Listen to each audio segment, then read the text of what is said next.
रात की ठंडी हवा पहाड़ों से उतरकर पूरे कस्बे को अपने आगोश में ले रही थी। दिसंबर का महीना था। शहर की रोशनी के बावजूद हवा में एक अजीब सन्नाटा तैर रहा था। रिया ने खिड़की खोली तो ठंडी हवा उसके चेहरे से टकराई। उसके लंबे बाल उड़ने लगे। सामने दूर तक फैली झील चांदनी में चमक रही थी। वह इस छोटे पहाड़ी शहर में नई नई आई थी, एक किताब लिखने के लिए, शांति की तलाश में। लेकिन उसे नहीं पता था कि यह शहर सिर्फ शांति ही नहीं, एक खतरनाक राज भी अपने भीतर छुपाए बैठा है। अगली सुबह रिया पास की लाइब्रेरी में गई। पुरानी लकड़ी की अलमारियां, किताबों की खुशबू और खिड़की से आती हल्की धूप, सब कुछ उसे सुकून दे रहा था। तभी उसने महसूस किया कि कोई उसे देख रहा है। उसने पलटकर देखा।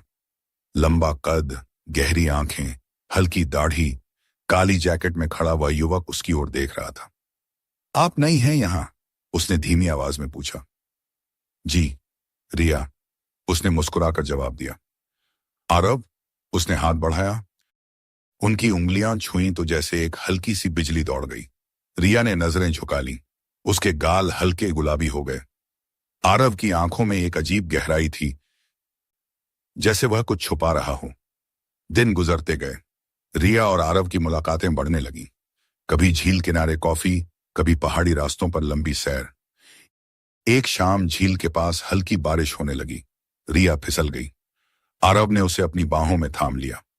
उनकी सांसें एक दूसरे से टकराईं। रिया का दिल तेज धड़क रहा था। आरव के हाथ अब भी उसकी कमर को थामे हुए थे। बारिश की बूंदें उनके चेहरों पर गिर रही थीं। छोड़िए, रिया ने धीमे से कहा, पर उसकी आवाज में विरोध कम और झिझक ज्यादा थी। आरव ने धीरे से उसकी लट कान के पीछे सरकाई। तुम्हें ठंड लग जाएगी, उसने फुसफुसाकर कहा। उस पल में समय जैसे थम गया। रिया ने पहली बार महसूस किया कि वह आरव की ओर खींचती जा रही है, सिर्फ उसके व्यक्तित्व से नहीं बल्कि उसकी मौजूदगी से। लेकिन उसी रात कुछ अजीब हुआ। रिया को लगा जैसे कोई उसके कमरे के बाहर चल रहा है। धीरे धीरे दरवाजे की कुंडी हिली। रिया का दिल धड़क उठा। उसने लाइट जलाई। कोई नहीं था। अगली सुबह उसने यह बात आरव को बताई। आरव कुछ पल चुप रहा। यह शहर जितना शांत दिखता है उतना है नहीं, उसने गंभीर स्वर में कहा। क्या मतलब? रिया ने पूछा।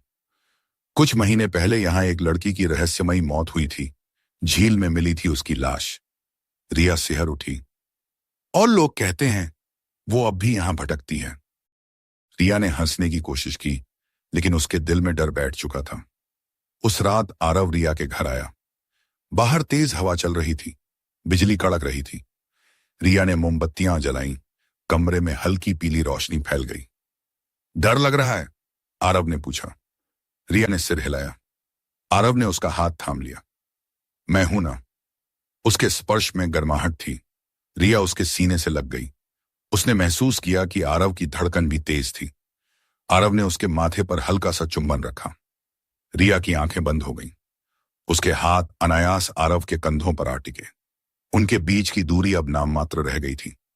आरव की उंगलियां उसके चेहरे की लकीरों को छूती हुई उसके गाल तक आईं। उसकी सांसें रिया की गर्दन को छू रही थीं। रिया का शरीर सिहर उठा। उसने धीरे से कहा, आरव।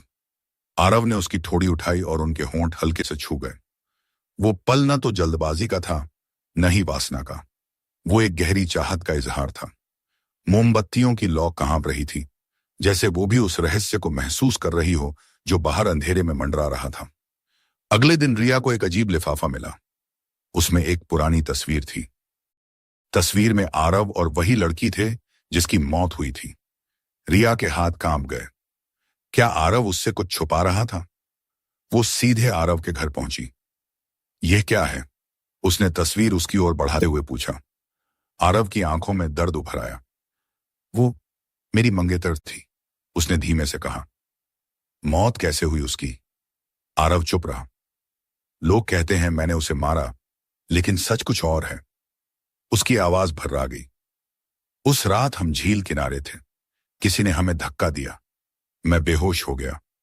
जब होश आया, वो जा चुकी थी। रिया ने उसकी आंखों में देखा। वहां झूठ नहीं था, सिर्फ दर्द था। रिया ने तय किया कि वह सच्चाई जानेगी। वह पुरानी फाइलें देखने लगी। उसे पता चला कि उस लड़की के परिवार का एक पुराना दुश्मन था। विक्रम। विक्रम इस शहर का प्रभावशाली आदमी था। रिया ने उससे मिलने की कोशिश की। जब वह उसके ऑफिस पहुंची तो उसने अजीब मुस्कान के साथ कहा, पुरानी बातें खोदने में क्या फायदा मिस रिया? रिया समझ गई, विक्रम कुछ छुपा रहा है। उस रात जब वह घर लौटी तो किसी ने पीछे से उसका मुंह दबा लिया। ज्यादा जिज्ञासा ठीक नहीं, एक भारी आवाज गूंजी। लेकिन तभी किसी ने उस आदमी को धक्का दिया। आरव। दोनों के बीच हाथापाई हुई। आखिरकार वह आदमी भाग गया। रिया कांप रही थी। आरव ने उसे सीने से लगा लिया। मैं तुम्हें कुछ नहीं होने दूंगा। उसकी आवाज में दृढ़ता थी। प्यार और खतरे की आखिरी रात। सच्चाई अब सामने आ रही थी। रिया को पता चला कि विक्रम उस लड़की से जबरन शादी करना चाहता था। जब उसने मना किया तो उसने झील किनारे हमला करवाया। रिया ने सबूत इकट्ठे कर लिए, लेकिन विक्रम को पता चल गया। उसने रिया को अगवा कर लिया। उसे एक सुनसान गोदाम में बांध दिया गया। तुम्हें भी वही अंजाम मिलेगा, विक्रम हंसा। तब्दी दरवाजा टूटा। आरव अंदर आया। दोनों में संघर्ष हुआ। गोली चली। कुछ पल के लिए सब शांत हो गया। विक्रम जमीन पर गिर चुका था। पुलिस आ चुकी थी। रिया आजाद थी। कुछ महीनों बाद झील वही थी, हवा वही थी, लेकिन अब डर नहीं था। रिया और आरव झील किनारे बैठे थे। अब कोई साया नहीं, रिया मुस्कुराई। आरव ने उसका हाथ थाम लिया। क्योंकि तुमने मेरे अतीत की धुंध हटा दी। रिया उसके कंधे पर सिर रखकर बैठ गई। और तुमने मुझे सिखाया कि प्यार डर से बड़ा होता है। सूरज ढल रहा था। आरव ने उसके माथे को चूमा। उनकी उंगलियां एक दूसरे में उलझ गईं। अब उनके बीच सिर्फ चाहत थी, एक ऐसी चाहत जिसने मौत, डर और धोखे को भी हरा दिया था।